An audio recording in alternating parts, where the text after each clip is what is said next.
Hello Tirupati, ఏంది బా ఎట్టుండరు? అందరికీ నమస్కారం.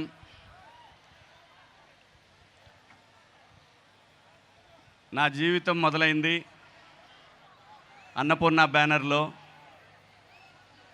నాకు అవకాశం ఇచ్చింది నాగార్జున గారు.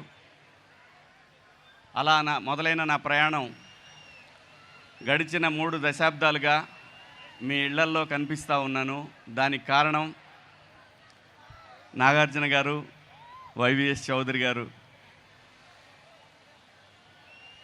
లెనిన్ సినిమా చాలా ప్రత్యేకమైన సినిమా. నాకు చాలా ఎమోషన్స్ ఉన్నాయి. సినిమాలో ఎలాగైతే ఎమోషన్స్ ఉంటాయో నాకు కూడా, నేను పర్సనల్గా నాకు హార్ట్కి చాలా దగ్గరైనటువంటి ఒక సినిమా ఇది.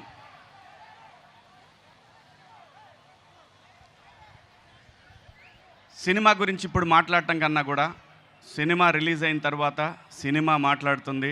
ఆ తర్వాత ఈ సినిమాలో పాత్రలన్నీ కూడా మీకు, నాకు తెలిసినంత వరకు పాత్రలు మాత్రమే కనిపిస్తాయి, ఆర్టిస్టులు కనపడరు ఈ సినిమాలో. ఖచ్చితంగా ఈ సినిమా కథ రాసినటువంటి డైరెక్టర్ నందకిషోర్ గారు. మన పక్కనే రామాపురం అయింది, తిరుపతి దగ్గరలో ఉంటుంది రామాపురం, మీ అందరికీ తెలుసు. చాలా అద్భుతమైన కథ రాసుకున్నారు. అఖిల్ గారికి పర్ఫెక్ట్ సినిమా ఇది. ఇటువంటి సినిమానే మీరందరూ కోరుకునేది.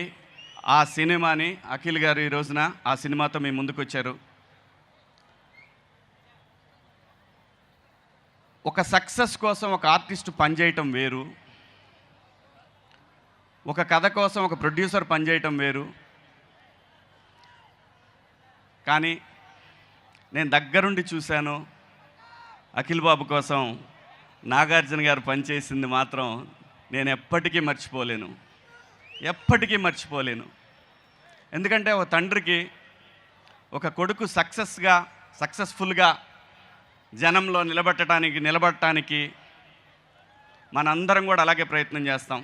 నా కొడుకున్నాడు, వాడు చాలా సక్సెస్ఫుల్గా ఉన్నాడు. డబ్బు కాదండి మెయిన్, ఒక సక్సెస్. ఆ సక్సెస్ కోసం అఖిల్ బాబు ఎంతైతే కష్టపడ్డాడు ఈ సినిమాకి, నా కళ్ళ ముందు నేను ఆయన బేబీగా ఉన్నప్పుడు చూశాను. ఈరోజు లెనిన్గా నా కళ్ళతోటి నేను దగ్గరుండి, చాలా నా హార్ట్కి దగ్గరైన సినిమా, నా హార్ట్కి దగ్గరైన మనుషులు, అద్భుతమైనటువంటి పెర్ఫార్మెన్స్ చూస్తారు ఈ సినిమాలో అఖిల్ బాబుది. అలాగే ఏంది భారతి, చాలా అద్భుతమైనటువంటి నటీమణి ఈ అమ్మాయి. చాలా బ్రహ్మాండమైనటువంటి ఆర్టిస్టు. తను చేసిన ఫస్ట్ నేను తన షూటింగ్లో చూసింది రామారావు గారి డైలాగు, ఏమంటివి జాతి నిపమన సూతసుతన కింద నిలువరహత లేదందువా.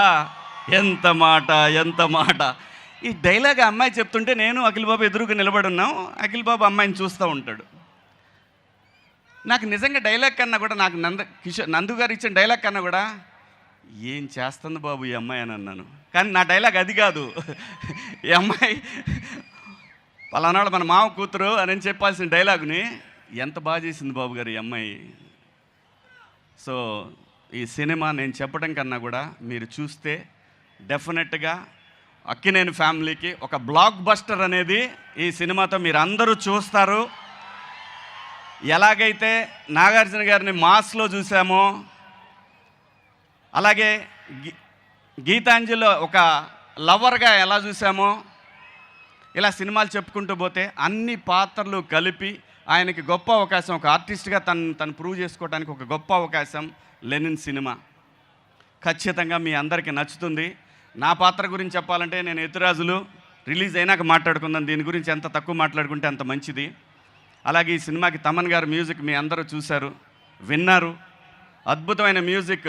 ఇప్పుడు ఈ ఆడియో రిలీజ్ అయిన తర్వాత అక్కినేని తమన్ అతను ఇప్పుడు అంత మంచి మెలోడియస్ మ్యూజిక్ ఇచ్చారు. అలాగే ఈ సినిమాలో పనిచేసిన పాత్రలు అందరూ కూడా, క్యారెక్టర్స్ చేసిన ప్రతి ఆర్టిస్టు కూడా బ్రహ్మాండంగా ఎవరి స్థాయిలో వాళ్ళు యాక్ట్ చేశారు. ఒక అద్భుతమైనటువంటి ఒక మహాభారతాన్ని చూడబోతూ ఉన్నారు మీరు. అంటే ఒక సోషల్ మహాభారతం ఎలా ఉంటుందనేది మీ అందరికీ కళ్ళకు కట్టినట్టు చూపించారు.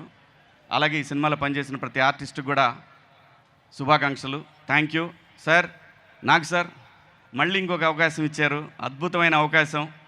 ఆ ఏడుకొండల వాడి సాక్షిగా నా జీవితంలో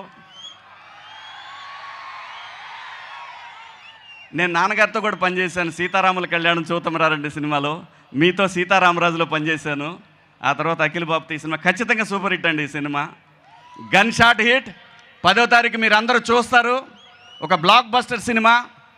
కింగ్ జూనియర్ వస్తున్నాడు. థ్యాంక్ యూ శివాజీ గారు. Thank you so much.